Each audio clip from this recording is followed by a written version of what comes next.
Toi, tu as lu sur notre sujet d'aujourd'hui? Ah, j'ai lu, j'ai discuté, j'ai réfléchi, j'ai médité. Tu as vécu aussi le sujet d'aujourd'hui? J'ai expérimenté. Absolument. Qui ne l'a pas vécu ou expérimenté notre sujet d'aujourd'hui? Je ne sais pas, ça, c'est une bonne question.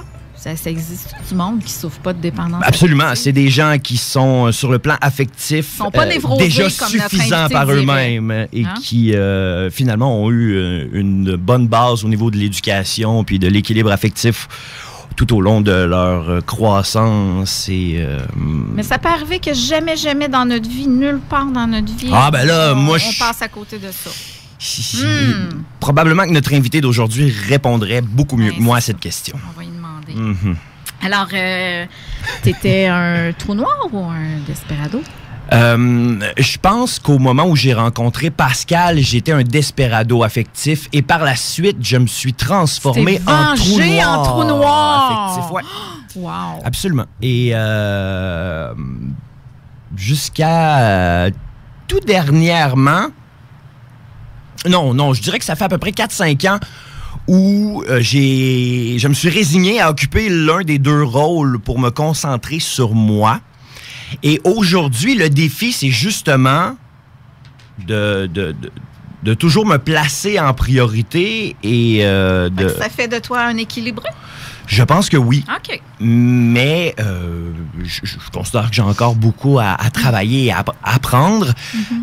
Et en même temps, on dirait que, puis peut-être que Pascal pourra nous éclaircir davantage sur le sujet tantôt, mais en ce moment, j'ai encore certains objectifs personnels à atteindre pour vraiment ressentir cet équilibre-là, puis cette satisfaction de moi-même, puis cet amour-propre de moi-même. Tant aussi longtemps que je n'aurai pas atteint ces objectifs-là, on dirait que je ne serai jamais à la hauteur de ce que je pense que je suis. Et tant aussi longtemps que je serai en contradiction avec moi-même. Je ne serai jamais à la hauteur de ce que je pense que je suis. Si tu le suis, c'est que tu l'es, c'est parce que tu... Oui, mais tout ça est conditionnel à l'atteinte de ses objectifs. C'est toi-même tantôt qui a dit qu'il faut faire attention avec nos mots avec Pascal Piquet. Oui, là, déjà là, moi, je viens de mettre en fluo une phrase que tu viens de dire. Peut-être. Là, il me semble que ça... Je vais la répéter, ça ne me dérange pas. On va voir ça tantôt. Mais là, on va arrêter pour nos auditeurs. Là, ils vont-tu finir qu'à la présenter, cet invité-là? On va y aller tout de suite. Pascal Piquet, bonjour. Un beau bonjour à toutes les personnes qui nous écoutent. C'est un vrai plaisir d'être ici aujourd'hui, de faire la connaissance de Marilyn, mais aussi de retrouver François, que j'ai connu tout petit à cette île. Et c'est pas juste un jeu de mots, là. Il était plus jeune.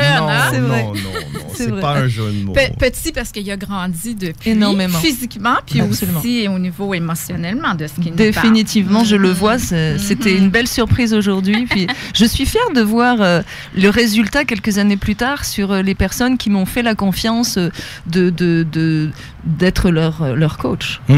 Et c'est pour moi quelque chose de très important. Ou indirectement à la radio, où est-ce que vous croisez? Voilà, on faisait des chroniques ensemble à la radio.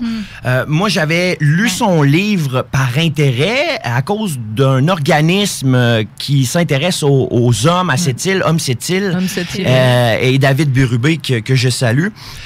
J'avais assisté à la conférence de Pascal et ce qui était curieux, c'est que j'étais le seul quasi dans la salle à poser des questions puis à réagir. Puis j'avais d'ailleurs, Pascal m'avait fait une belle dédicace dans son livre Le syndrome de Tarzan à la fin de la conférence.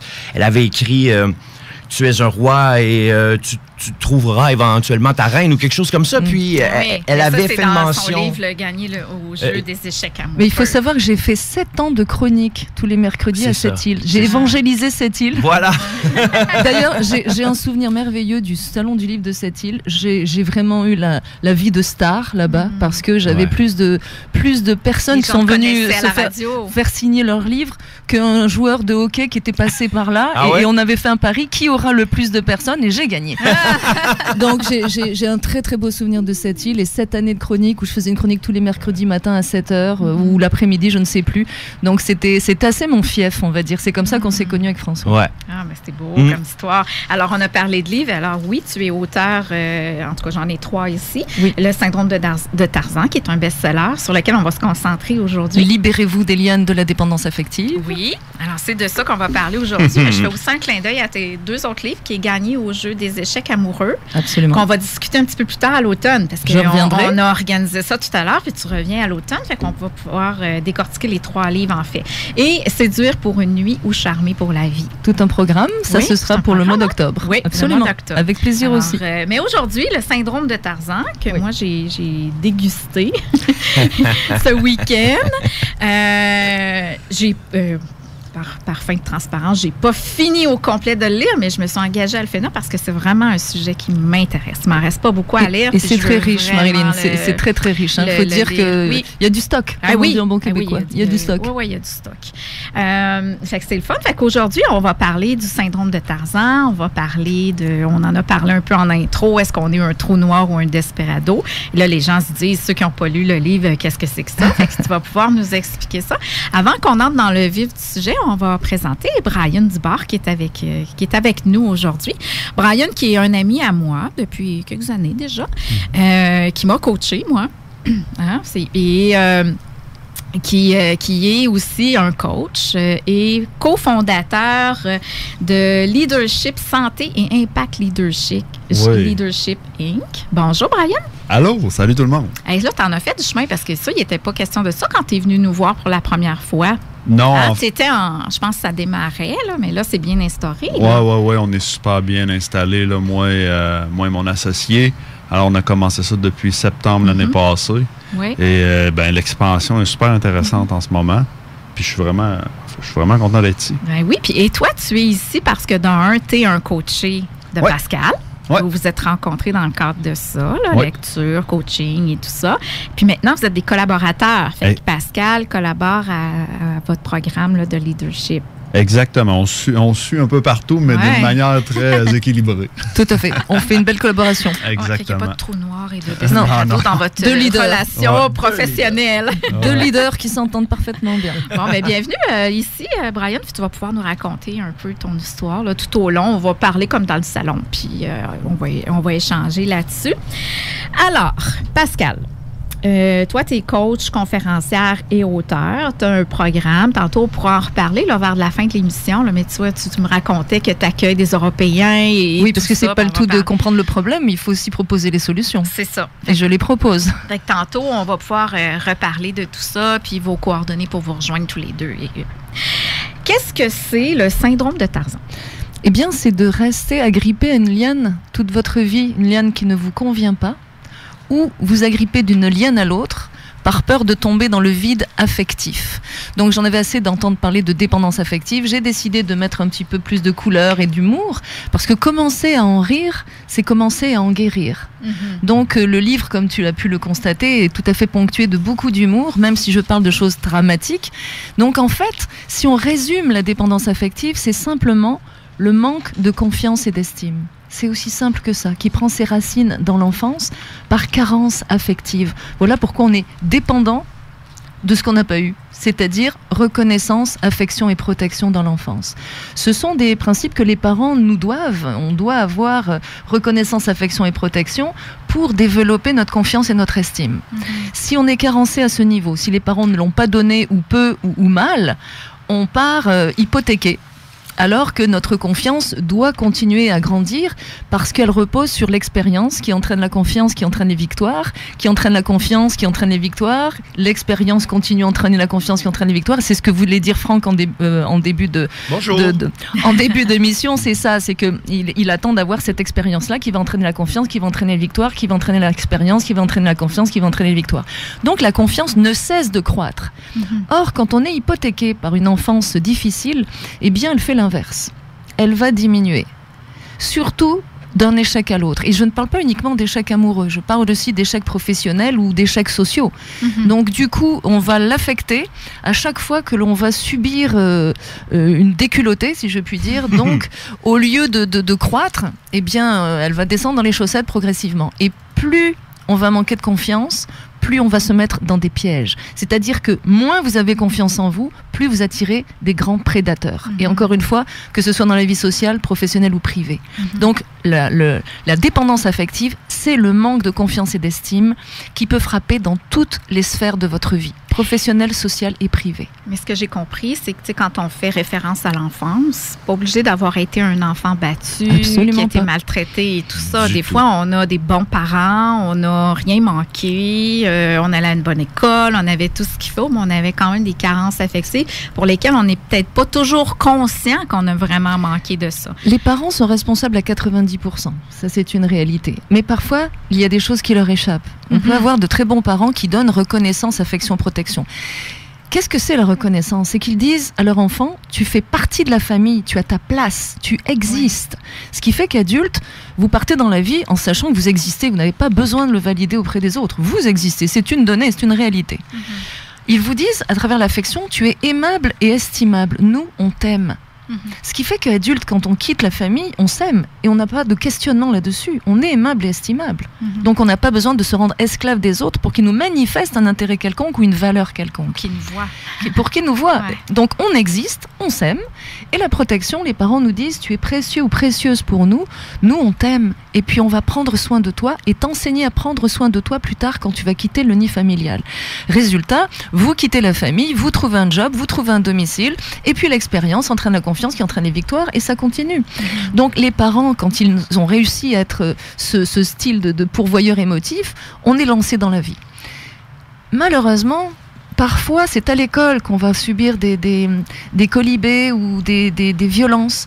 Et à partir de là, si vos parents vous ont fait croire qu'on vivait dans un monde de calinours, quand vous êtes jeté dans l'arène de l'école, dans la cour de récréation, si vous êtes affaibli par un manque de confiance, eh bien, les petits, là, ils vont se servir de vous comme souffre-douleur. Il n'y a rien de plus épouvantable que des gamins. Ils vont tout de suite détecter l'enfant qui est en faiblesse. Donc, ça peut être parce que vous aviez une surcharge pondérale, parce que vous étiez rouquin, parce que vous aviez des lunettes, parce que vous étiez timide, ou parce que vous étiez trop grand ou trop petit, ou quelque chose comme ça. Et du coup, vous allez subir les colibés d'enfants. Parfois même, les professeurs vont avoir des paroles mal placées.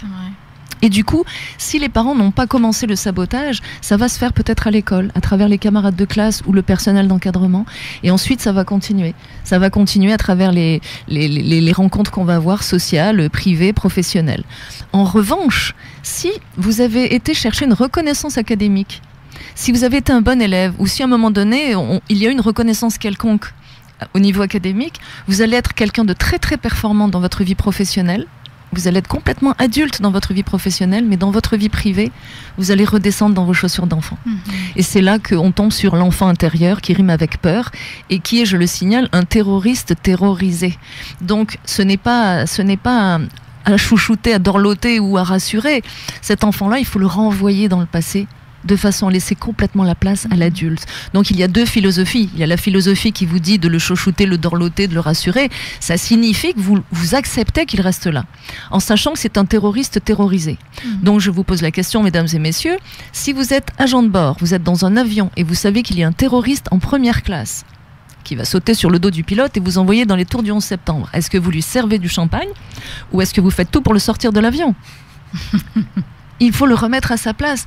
Dans le passé, il est bien plus en sécurité dans le passé, mais dans le présent et dans le futur, cet enfant-là n'a plus sa place. Fait qu'une des solutions pour la dépendance affective, c'est prendre conscience de tout ça. Oui, c'est la première étape, c'est d'accepter de comprendre qu'on a un problème de confiance et d'estime. Si vous souffrez, mesdames et messieurs, il y a forcément une raison. Et la souffrance est un symptôme. Voilà. Et un symptôme de quoi? Un symptôme de manque de confiance et d'estime. Et à partir de là, la solution, c'est de les développer. Avec des techniques très simples en PNL, programmation neurolinguistique, et j'ai monté mes propres techniques pour guider mes clients dans ce sens. Alors le syndrome de Tarzan, c'est de rester accroché.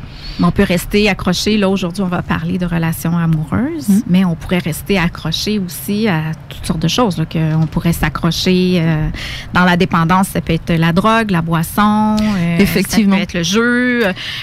Tantôt, dans l'autre émission, on parlait maintenant de la dépendance du iPhone, de tout ce qui est électronique, du Facebook, du nombre de j'aime, de toutes sortes de choses. Et tous ces sujets-là sont un vecteur que l'être humain en déséquilibre va utiliser pour remplir le vide qui est à l'intérieur. Parce que votre corps grandit, mais votre croissance psychologique ne suit pas. Donc vous restez un petit gamin au fond de vous, avec une vie d'adulte. Donc parfois des comportements d'adultes et parfois des comportements d'enfants. Et ce vide, on va essayer de le remplir par toutes sortes de moyens qui viennent d'être évoqués. Personnellement, moi, c'était l'alcool. Je remplissais le vide par l'alcool parce que l'alcool me permettait de gérer l'anxiété. J'arrivais au moins à respirer pendant les temps où je buvais. Le reste du temps, ma cage thoracique était écrasée dans un étau. Et je suis tombée à genoux un beau jour en février 2002. Ça faisait 9 mois que j'étais arrivée au Québec. Et je suis tombée à genoux sur le sol, vraiment physiquement, avec une incapacité à respirer. J'étais au dernier degré de l'anxiété généralisée. Mais comme j'étais une dure à cuire, je ne comprenais pas ce qui m'arrivait. J'ai pratiqué les arts martiaux, j'ai été jockey, je suis passée sous un peloton de chevaux, j'ai monté les chevaux de course en France. J'étais une dure à cuire. Donc pour moi, je ne comprenais pas que sans avoir été malade ou sans avoir une maladie ou un accident, comment je pouvais me retrouver à genoux par terre physiquement avec cette incapacité à respirer. C'est que ma brouette était pleine, je ne pouvais plus me relever. J'étais au bout du rouleau. Et l'orgueil m'avait empêché jusque-là d'aller demander de l'aide. Parce que j'étais partie du principe que moi, je m'en sors toute seule. Capable. Oui, c'est ça. Même pas mal. Je tombais à genoux, je me relevais, même pas mal. Je repartais avec ma brouette. Je repartais avec ma brouette et hop, on repart. Embarqué même. Montez tous dedans, on va faire du transport en commun. Donc je me sentais responsable de tout le monde. J'ai distribué mes sous comme des bonbons à tout le monde, sauf que j'avais oublié que c'était ceux de la banque, beaucoup. Donc j'ai passé 17 ans à rembourser mes dettes, d'avoir distribué mes bonbons. Et puis les conjoints m'ont coûté très cher aussi. Tout ça au nom de l'amour. Oui, au nom de la névrose, on dira. Mais là, on va aller à une pause publicitaire. Puis Pascal, dans le fond, on comprend que c'est le syndrome de Tarzan. Et à l'intérieur du syndrome de Tarzan, il y a Desperado. Le Desperado et le trou noir affectif. Alors, ça se joue par équipe de 2. C'est ça. Alors, au retour de la pause, tu nous expliques qui sont ces 2 personnages. Avec plaisir. À l'émission Toi et nous, aujourd'hui, on est en compagnie de Pascal Piquet et de Brian Dubar. Et on parle du syndrome de Tarzan. Avant la pause, Pascal, tu nous expliquais ce qu'était le syndrome de Tarzan. Puis il y a 2 personnages. Définitivement. Et oui, pour que ce soit plus simple, j'ai utilisé des métaphores. En fait, comme tu l'as découvert, le livre est très facile à lire. Il est à la portée de tout le monde. Les littéraires comme les dyslexiques, tout le monde l'aime, ce livre, c'est facile. Donc, ça se joue par équipe de 2, la dépendance affective. On attire ce qu'on est. La problématique, c'est qu'on ne le manifeste pas de la même façon. C'est-à-dire que pour les mêmes carences affectives, il y a 2 stratégies de survie différentes. Mais quand tu dis on attire ce qu'on est, ces 2 dépendants affectifs vont s'attirer. Et oui, de même niveau en plus, parce qu'il y a une échelle de Richter de la dépendance affective, c'est de 1 à plus de 10. Donc entre 1 et 4, les personnes sont fréquentables, elles ont un petit manque de confiance et d'estime, mais en couple, il y en a peut-être un qui domine un petit peu, mais c'est gentil. Je suis là-dedans, là, moi. Dans le 1-4. Ouais, j'ai demandé à ta fiancée, elle a dit que tu n'étais plus en dépendance. Pendant que tu avais le dos tourné, j'ai fait mon enquête. J'avoue. Mais à moins qu'elle aussi soit indépendante. Non, à son site internet subliminal, quand elle m'a répondu, je sens que les choses sont assez partenaires. Parce les que 2. Tu disais que c'était comme au même niveau. Non, je pense pas. Ils sont au même niveau. Ils sont partenaires, ils sont au même niveau. Donc, on attire ce qu'on est. Si on est à 4 sur l'échelle de Richter, on attire quelqu'un qui est à 4 et on repousse les autres. Donc, c'est la raison pour laquelle les gens équilibrés repoussent les gens déséquilibrés et vice-versa. Donc, ça se joue par équipe de 2 et on est au même niveau. Alors, 2-5, par exemple, 2 personnes à 5, eh bien, il y en a une sur les 2 qui va se mettre à tout donner. Elle va donner pour acheter l'amour. C'est celle que j'ai appelée Desperado. Parce qu'elle va donner désespérément, dans l'objectif désespéré, d'obtenir désespérément ce qu'elle n'obtiendra désespérément jamais. Je te défie de répéter. Desperado. C'est le Desperado qui donne désespérément dans l'objectif d'acheter l'autre. Et il tombe sur le trou noir affectif, comme les trous noirs dans l'espace, qui gobent tout et qui ne rendent rien. Donc le trou noir affectif, lui, va prendre. Donc la stratégie de survie de l'un, c'est de donner dans l'objectif d'acheter l'autre. Et donc, il va s'esclavagiser pour acheter l'autre. Et l'autre, il va prendre. Donc, j'ai un problème avec ceux qu'on appelle les pervers narcissiques manipulateurs. Ça me fatigue un petit peu, ce mot, parce que plus le nom du bourreau est long, pervers narcissique manipulateur, plus la victime est reconnue, n'est-ce pas? Mais que faisiez-vous en face de cette personne-là? Donc, il y a un dénominateur commun, c'est l'enfant intérieur. C'est que ces 2 personnes se sont rejointes parce qu'il y en a un qui prend, celui qu'on appelle le pervers narcissique, que moi j'appelle le trou noir, et celui qui donne, celui qu'on appelle le desperado. Donc, qui est le plus pervers? Celui qui donne pour acheter l'autre ou celui qui prend? Quand un pédophile donne un bonbon à un enfant, c'est affreux. Mais qui est le pervers dans l'histoire? Donc, soit les 2 le sont. le trou noir affectif et le desperado, soit aucun des deux ne l'est. On est dans une stratégie de survie en sachant que les deux ont besoin d'une bouteille d'oxygène. Il y en a un qui, le fait de donner à l'autre, c'est sa bouteille d'oxygène parce qu'il a quelqu'un dont il peut s'occuper, il est fusionnel, ça va devenir le centre de sa vie. Et l'autre, il a trouvé un esclave. Pourquoi il s'en priverait? Donc il prend ce qu'on lui donne. Et il faut même savoir que le desperado anticipe sur les besoins du trou noir. J'en sais quelque chose, parce que dans la première partie de ma vie, je suis trou noir affectif, je n'ai aucune émotion. De par mon passé, j'ai appris à me couper de mes émotions. Donc je ne ressens rien. Mais tu ne l'aimes pas? Dans ma tête, je n'ai aucune émotion. Je pense que les hommes veulent du sexe. C'est ce que je leur donne. D'ailleurs, je deviens une technicienne du sexe. Je suis une grande séductrice. Je sais sur quel piton il faut peser, comme on dit. Tous, je les connais tous. Mais je n'ai pas d'émotion, je n'ai pas de sentiment. Jusqu'à ce que je tombe sur un trou noir affectif du dernier degré. Et là, je tombe dans le desperado. Et là, je rejoins l'équipe des desperados à 2 reprises. Qu'est-ce qui fait que tu as basculé de desperado de trou noir à desperado? C'est parce que dans la dynamique, quand 2 desperados se rencontrent, il y en a un qui devient trou noir. Et quand 2 trous noirs se rencontrent, il y en a un qui devient desperado. Parce que ce non-équilibre doit être respecté. Il y en a toujours un qui domine. Donc, quand ce sont 2 trous noirs qui se rencontrent, il y en a forcément un qui va descendre dans le desperado. Et c'est moi qui suis descendue. Parce qu'en fait, il y a 2 degrés aussi dans le trou noir affectif. Il y a ce que j'appelle le trou noir affectif du dernier degré. Celui-là, il reviendra jamais. Il restera... C'est comme s'il lui manquait un logiciel, l'intelligence émotionnelle. Il n'en est pas pourvu. C'est comme si ça n'avait pas été construit dans son enfance et ça ne se construira jamais. On les reconnaît comment, eux? Ah ben ça là, ils ont ni Dieu ni maître, c'est vraiment particulier. Et ils sont complètement égocentriques. Et le desperado, lui, il veut tout donner, il est dans cette dynamique. Et comme je suis tombée sur trou noir affectif du dernier degré, je suis tombée dans le desperado. Et j'ai voulu les sauver, ces 2 hommes-là. J'ai voulu les sauver. Les autres ne m'intéressaient pas, j'avais pas à les sauver, j'étais trou noir affectif, je les consommais, mais sans aucune volonté de faire de la peine ou de faire mal, je ne m'en rendais pas compte. Et c'est ça qu'il faut comprendre. Quand on est en situation de survie, ça se fait tout inconsciemment. Mais on prend pas un papier, un crayon et on se dit pas, tiens, je vais faire souffrir l'autre, qu'est-ce que je vais faire aujourd'hui qui va le blesser à mort? C'est pas vrai. On est dans une stratégie inconsciente, on devient manipulateur, menteur, trompeur, tout y est, tout va y passer parce que notre objectif c'est d'avoir ce dont on a besoin, de l'oxygène, jusqu'à ce qu'on se rende compte, et c'est ce que disait Franck tout à l'heure, jusqu'à ce qu'on se rende compte qu'on est autonome affectivement. On a notre propre bouteille d'oxygène et on n'a pas besoin de la donner ou de crachouiller dans celle des autres. Qu'est-ce que c'est être autonome? C'est être libre de toute compulsion, être libre de toute mauvaise programmation et du jugement des autres. On est souvent relié aux autres par le jugement ou par le besoin. Être autonome, c'est être dans le plaisir et non pas dans le besoin. C'est-à-dire, est-ce que je suis dans le plaisir avec mes amis? Est-ce que je suis dans le plaisir avec mon conjoint, ma conjointe? Est-ce que je suis dans le plaisir avec mes collègues de travail, mon patron? Ou est-ce que je suis dans le besoin? Parce que le besoin te conduit directement à la soumission et à la dépendance. Mais la ligne est mince. Parce que je peux aussi avoir du plaisir en tant que desperado. Ça me fait plaisir de donner aussi quand je suis là-dedans. Oui, non? Et alors, voilà. Ouais. On peut voir les choses comme ça en sachant que l'amour est inconditionnel. Ça ne veut pas dire qu'il faut aimer n'importe qui, n'importe comment. Ça veut dire qu'il faut donner et recevoir de façon inconditionnelle et égale. Je te donne, tu me donnes. Je te donne, tu me donnes. Je ne te donne pas pour recevoir. Mais quand je te donne, c'est légitime de recevoir. Et c'est comme ça que la relation s'établit. On donne et on reçoit de façon équivalente. Mais si tu as l'impression de ne pas recevoir... Ah ben, t'as un problème. Mais je donne tout, je donne tout, je donne tout. Ben oui. Mais oui, parce qu'il faut être masochiste si on pousse à l'extrême. Si je donne à une personne et que je ne reçois jamais rien, c'est comme jouer au tennis, on envoie la balle, elle revient jamais. Il faut commencer à se poser des questions. Et le desperado va souffrir parce qu'à un moment donné, il va finir par dire après tout ce que j'ai fait pour toi, après tout ce que je t'ai donné, il revendique qu'il y a un retour.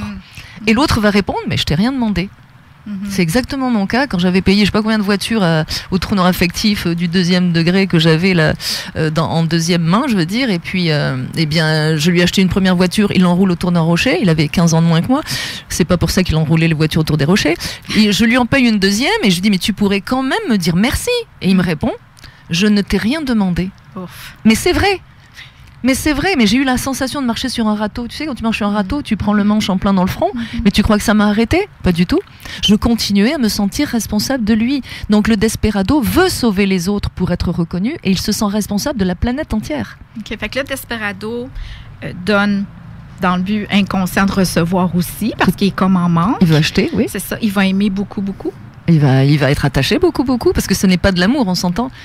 Ça n'a rien à voir avec l'amour. C'est de la névrose, c'est un déséquilibre affectif, c'est de l'attachement névrotique. Ça n'a rien à voir avec l'amour. Est-ce qu'une personne équilibrée pourrait aimer quelqu'un qui la fait souffrir ?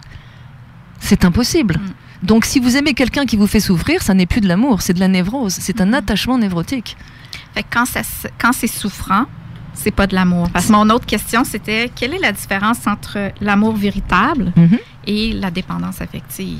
On va laisser une petite seconde ou deux là aux auditeurs, auditrices. Qu'est-ce que l'amour ? On va les laisser réfléchir un peu. Qu'est-ce que l'amour ? Parce que tout le monde court après, mais sans savoir ce que c'est. C'est quand même comique de courir après une chose qu'on ne connaît pas. Bien, l'amour, je l'ai résumé par cet acronyme. C'est le CRAC. Le CRAC. C'est le CRAC. Confiance. Donc avoir confiance en soi, confiance en l'autre et réciproquement. Respect. Je me respecte, l'autre se respecte et réciproquement. Le A, c'est admiration. C'est extrêmement important d'admirer la personne avec laquelle vous êtes. Elle est votre miroir. Elle est le reflet de ce que vous pensez valoir. Donc, j'ai pas dit aduler, parce qu'il y en a toujours un petit malin qui me dit « Ouais, mais là, si on met sur un piédestal... » Non, je dis admirer, pas aduler. Donc, il faut admirer la personne que vous avez en face de vous et qu'elle vous admire aussi. Mais et le C... qu'elle est le miroir? Elle est le miroir de ce que tu penses valoir. De ta propre valeur? Bien sûr. Ah oui? Exactement. Définitivement. Exactement. Définitivement. Tu vas choisir une personne qui est à ta hauteur, parce qu'il faut choisir la même personne que toi. C'est faux que les extrêmes s'attirent, c'est la névrose qui fait que les extrêmes s'attirent. Okay. Et le C, c'est la complicité. Et la complicité repose sur l'historique. Plus je te connais, plus je t'aime, plus j'ai une histoire avec toi. Et le sexe. On oublie trop souvent le sexe. Donc c'est le CRAC. Confiance, respect, admiration, complicité. Évidemment, les papillons. Donc quand tu as ces critères-là qui sont réunis, là tu sais que tu aimes. Parce que tu es face à une personne qui te respecte et en laquelle tu as confiance, et réciproquement. Il y a combien de personnes qui sont en couple et qui n'ont pas confiance en l'autre pour toutes sortes de raisons? Pas confiance parce que l'autre peut être un peu volage, pas confiance parce que dans leur autre relation, ils sont pour toutes sortes de raisons. Toutes sortes de raisons. Or, dans l'amour, on a 100% confiance en l'autre et pas aveuglément, je veux dire pour de bonnes raisons. Mais la fausse croyance est qu'il faut faire des sacrifices, des concessions et des compromis. Ouais. Et alors là, je m'inscris en faux. J'appelle ça les SCC, sacrifice, compromis, concession. C'est faux. Ça, c'est de la graine de frustration. Il ne faut absolument pas se soumettre. C'est une relation gagnant-perdant. Il faut trouver votre zone de confort. En communiquant, vous allez être capable, si vous vous aimez, de trouver un terrain d'entente et d'avoir une relation gagnant-gagnant. Au lieu de ça, c'est une lutte de pouvoir, c'est une lutte de territoire, c'est qui aura raison, qui va écrabouiller l'autre. Et on est deux enfants, deux sales gamins en train de se disputer, de s'arracher les cheveux pour savoir qui va avoir raison. Et la seconde d'après, on a une relation sexuelle pour se rassurer. Donc comment est-ce possible d'avoir une relation sexuelle avec la personne qui vient de te taper dessus ou sur laquelle tu viens de taper, parce que c'était mon cas, on se tapait dessus, et après de s'insulter et l'instant qui suit, la réconciliation sur l'oreiller. Est-ce que vous pensez qu'on reste digne et qu'on se respecte et qu'on se fait confiance quand on en arrive là? J'en doute. Et moi aussi. Et c'est ce que je faisais effectivement, violence conjugale. Et mon histoire veut que ce soit moi qui attaquais mes conjoints, à bout de ressources et à bout d'arguments. Comme ils ne souhaitaient pas m'écouter et que j'avais quelque chose à dire, eh bien je leur sautais dessus. Donc si on parle de l'amour véritable, ça ne sera pas un desperado ni un trou noir qui est capable de ça. Non, ce sont ce que j'appelle des dominants. Parce que d'un côté, le desperado et le trou noir, c'est le dominateur et le dominé. Et de l'autre côté, pour bien que le public fasse la différence, l'autre, c'est le dominant. Le dominant ne domine personne et n'est dominé par personne. Et son point commun avec tous les dominants, c'est la confiance. Il a confiance en lui. Alors que le dominateur et le dominé, leur point commun, c'est la peur. Donc le dominateur va dominer par peur et le dominé va se laisser dominer par peur. Une personne qui a confiance en elle n'a aucune agressivité. Chacun son couloir de natation. Si chacun est dans son couloir de natation, on n'entre pas dans le couloir des autres et on ne laisse pas les autres entrer dans le nôtre. Tout va bien. Mais on ne domine personne et on est dominé par personne. Et il faut savoir que le bonheur, c'est un job à plein temps. Et qu'on n'a pas le temps d'être agressif ou de regarder dans le couloir des autres et de les espionner ou de les critiquer. Jamais. La critique et le jugement, ça parle des personnes qui les émettent. Ça parle de leur peur, de leur jalousie et de leur frustration. Ça ne parle jamais de vous, mesdames et messieurs. Donc, arrêtez d'avoir peur du jugement. Ça ne parle pas de vous. Et puis, faites ce que vous voulez parce que de toute façon, vous serez critiqué et vous serez jugé. Mais dans le respect de vous-même et des autres. Donc, c'est vraiment cette dynamique qu'il faut comprendre. C'est celui qui donne, celui qui prend. Alors que dans un couple équilibré, les deux personnes donnent et prennent de façon équivalente et elles sont partenaires, elles sont au même niveau. Il n'y en a pas une qui domine l'autre, elles sont au même niveau. Donc, une relation, si on commence à fréquenter quelqu'un, puis que, oups, il y a des signaux d'alarme, oui. On peut avoir affaire à un équilibré puis un névrosé. Les signaux d'alarme, c'est « tu me manques »,« sans toi, je ne suis plus rien » et la jalousie. Alors, on va voir quelqu'un qui dit « ça y est, la personne m'aime, j'ai rencontré quelqu'un, il m'aime, il est jaloux, il m'aime, hein. Et puis je lui manque, il m'aime, hein. Et puis il m'a dit j'étais tout pour lui, qu'est-ce qu'il doit m'aimer ?» Ce sont des signes de dépendance, directement. Parce que la personne qui est équilibrée, l'autre ne lui manque pas. On est heureux quand on est ensemble, et puis quand on est loin de l'autre, bien on fonctionne très très bien aussi. Et puis il n'y a pas de jalousie. La jalousie, c'est un manque de confiance. Ouais. Pourquoi est-on jaloux ? Parce qu'on a peur que quelqu'un nous vole notre bouteille d'oxygène. Ouais. C'est sûr. Et parce qu'on pense qu'on est en compétition avec toutes les autres personnes du sexe opposé ou du même sexe. Et donc, du coup, bien, je pense que je vaux bien moins que n'importe qui. Donc, c'est sûr que quelqu'un d'autre va emporter mon jouet et ma bouteille d'oxygène. Donc, la jalousie n'est absolument pas un signe d'amour. C'est un signe de déséquilibre.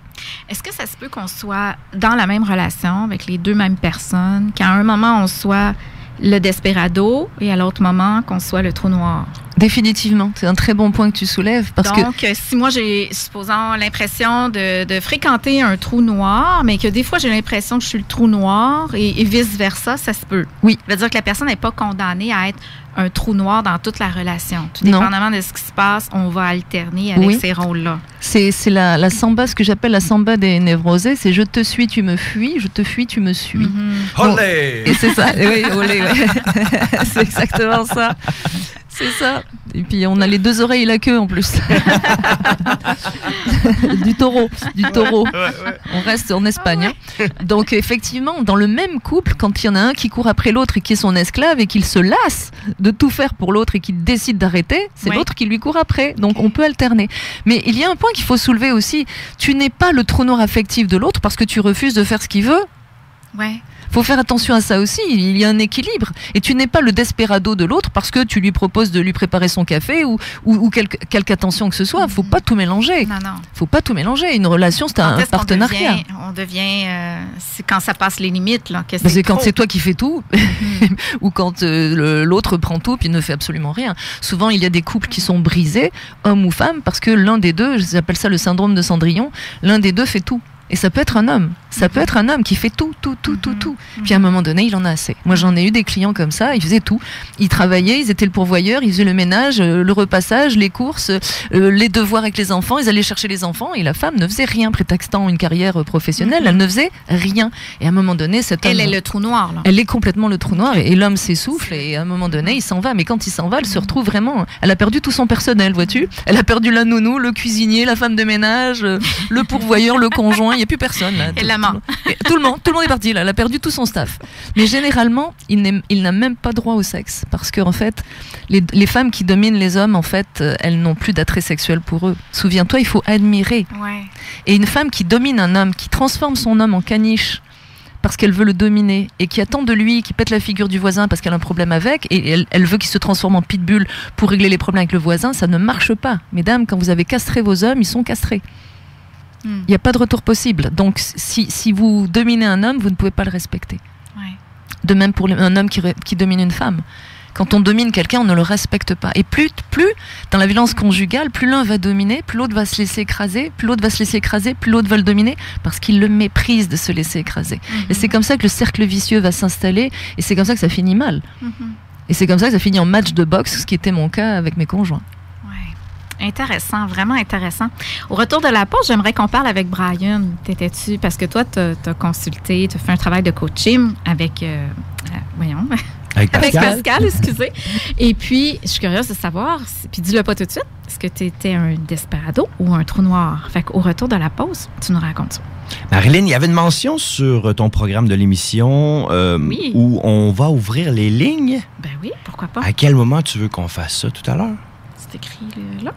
Oui, au retour de la pause. Au retour de la pause, on aura l'occasion d'ouvrir les lignes. Donc, pour ceux qui ne connaissent pas le numéro de téléphone. Il y a des desperados ou des trous noirs qui ont des commentaires, ils peuvent nous appeler. Ou des déséquilibrés. Ou des questions. Ou des questions. Oui. Absolument. Alors, avant la pause, on a parlé syndrome de Tarzan, on a parlé desperado, le trou noir, dépendance affective. Puis là, on va entendre la belle histoire que Brian Dubar a nous raconter. Parce que toi, tu as suivi un parcours en coaching avec Pascal. Oui. Et là, la question étais-tu un trou noir ou un desperado?